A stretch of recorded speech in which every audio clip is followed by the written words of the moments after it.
On va faire un deuxième exercice pour nous habituer à travailler avec les tables de série de base. On fait toujours le numéro 6.14 dans lequel on doit calculer la série de base, donner les 5 premiers termes non nuls et déterminer l'intervalle de convergence, mais cette fois-ci, on va prendre la fonction f de x qui est égale à 3 divisé par 1 plus x exposant 5.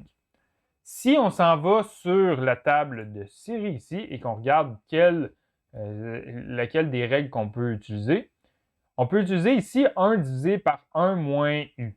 Et nous, on avait 3 divisé par 1 plus x exposant 5. Donc, on va poser u comme étant égal à moins x exposant 5.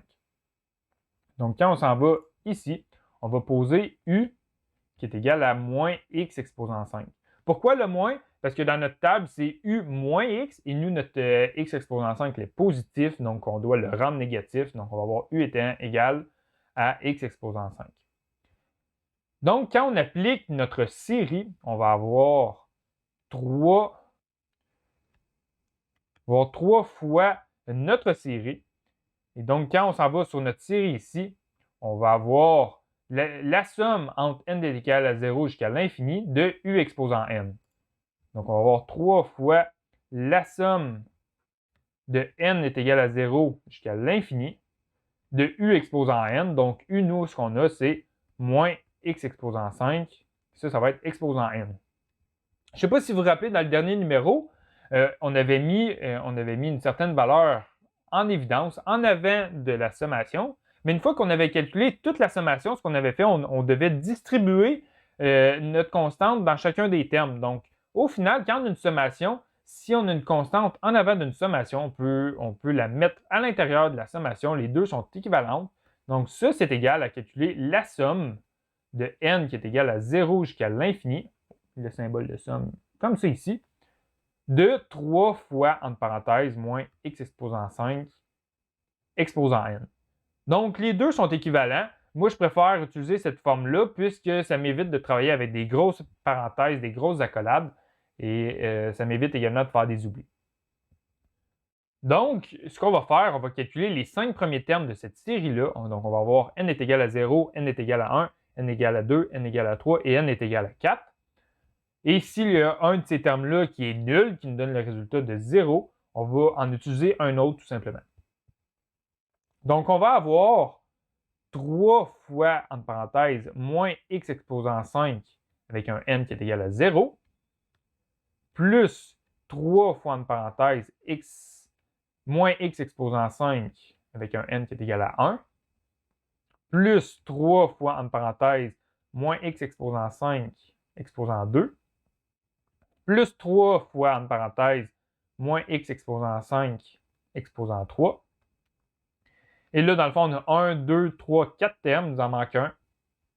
Plus 3 fois, entre parenthèses, moins x exposant 5 fois n, exposant n, donc exposant 4. Et si on simplifie cette série-là, on a moins 5 exposant 5 exposant 0. Donc, quand on a n'importe quel terme exposant 0, ça nous donne 1. Donc, ce qu'on va avoir, c'est moins 3 fois 1, ce qui va nous donner 3.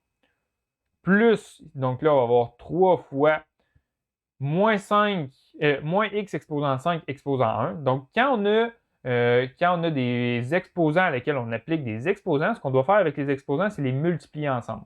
Donc là, on va avoir moins x exposant 5 fois 1, donc exposant 5.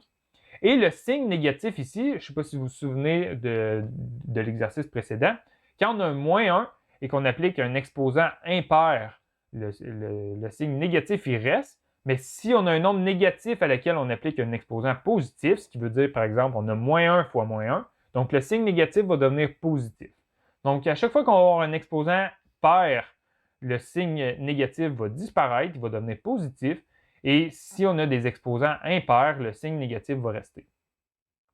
Donc, si ensuite, on va avoir plus 3 fois x exposant 10, puisqu'on a un exposant pair ici, on a un exposant 2, notre moins 1, il est au carré, donc moins 1 fois moins 1, ce qui va nous donner 1, il devient positif. Et on a un exposant à lequel on applique un exposant. Donc, ce qu'on fait avec les exposants, on les multiplie ensemble. C'est la loi des exposants. Donc, on va avoir x exposant 10 plus, mais en fait, on va avoir moins 3 fois x exposant 15 plus 3 fois x exposant 20, etc. Donc ça ici, c'est notre série.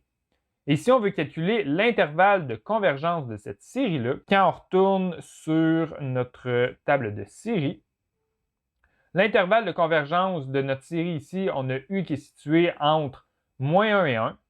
Donc ici, on a U qui est situé dans l'intervalle entre moins 1 et 1. Donc, si on écrit cet intervalle-là en termes d'inéquation, on a U qui est plus grand que moins 1 et on a U qui est plus petit que 1. Et on avait posé U comme étant égal à moins x exposant 5. Donc, on a moins x exposant 5 qui est plus grand que moins 1 et on a moins x exposant 5 qui est plus petit que 1. Première chose qu'on va faire, on va ôter le signe négatif. Donc, on va avoir x exposant 5 et on va faire moins 1 divisé par moins 1, ce qui va nous donner 1.